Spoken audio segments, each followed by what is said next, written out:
Seterusnya saya jemput Yang Berhormat Setiawangsa.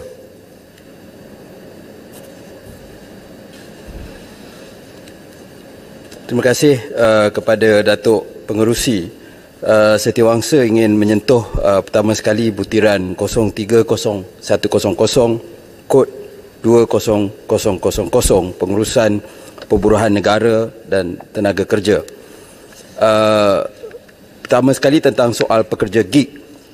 Khazanah Research Institute ataupun KRI dalam laporan State of Households 2020 Part 2 menyatakan pekerja ekonomi gig sebagai dengan izin defining feature sektor perburuhan di Malaysia.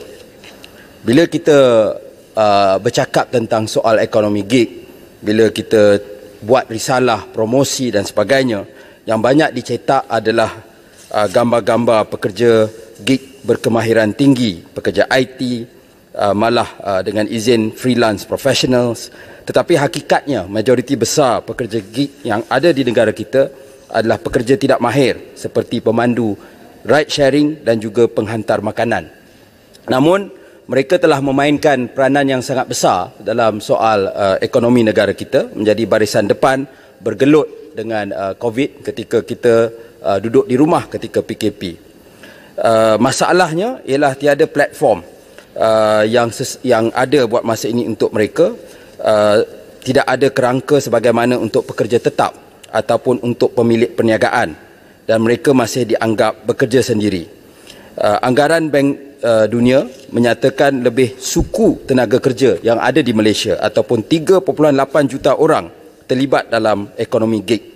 Kita lihat berita terbaru penyenaraian Grab yang dinilai 40 bilion dolar Amerika, hampir 170 bilion atau lebih separuh daripada belanjawan Malaysia untuk 2022 yang kita bincang pada hari ini. Begitu juga Delivery Hero yang memiliki Food Panda. Mereka mencatatkan keuntungan suku yang terbaik pada suku ketiga 2021, 854 juta euro ataupun 4.082 bilion, kenaikan 88% daripada tempoh yang sama pada tahun yang lepas. Sehingga hari ini mereka dilayan kononnya sebagai kontraktor bebas, jadi tidak dianggap sebagai pekerja. Namun pada hakikatnya, kalau kita tahu pada hari ini banyak daripada mereka yang memandu aplikasi ini ataupun mengguna aplikasi ini, mereka tidak dibenarkan menggunakan aplikasi pihak pesaing. Jadi fiction tentang independent contractor itu adalah tidak betul.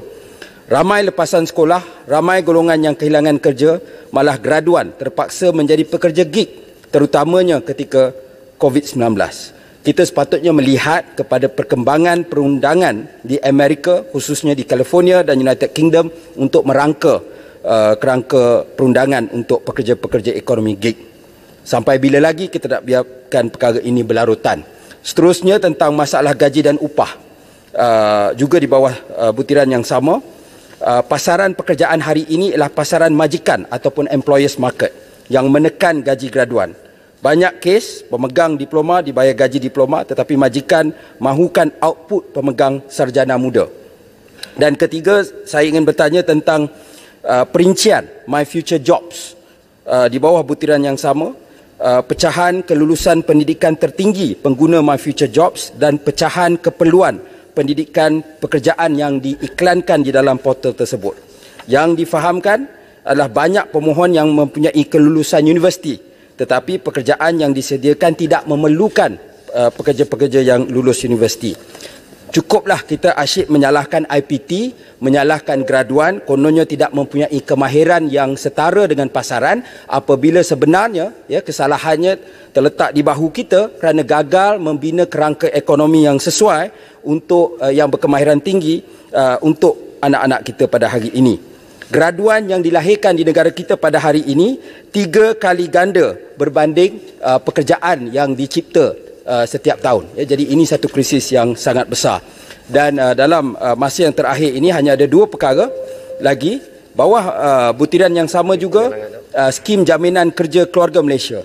Setiawangsa ingin bertanya, apakah ukuran kejayaan program ini dan apakah perancangan jangka masa panjang untuk memastikan pekerja-pekerja yang dilahirkan adalah pekerja yang mahir dan produktif. Terakhir sekali, Setiawangsa ingin menyentuh butiran 030400 kod 10000 pengurusan perburuhan negara, perhubungan perburuhan. Tentang soal perhambaan moden, saya ingin mengucapkan tahniah kepada pihak kerajaan kerana telah memenuhi piawai Pertubuhan Buruh Antarabangsa ataupun ILO untuk mengelak perhambaan moden ataupun yang kita panggil buruh paksa ataupun buruh kanak-kanak. Dalam laporan pemerdagangan manusia 2021, Malaysia masih lagi berada pada tahap paling rendah, iaitu tahap 3. Jadi Setiawangsa ingin menyarankan agar Malaysia mengikut arus pembangunan perundangan perburuhan dalam perkara ini dan semua pihak sama ada kerajaan, JLC dan pihak swasta mengikut panduan yang disediakan oleh pihak kementerian dan juga ILO.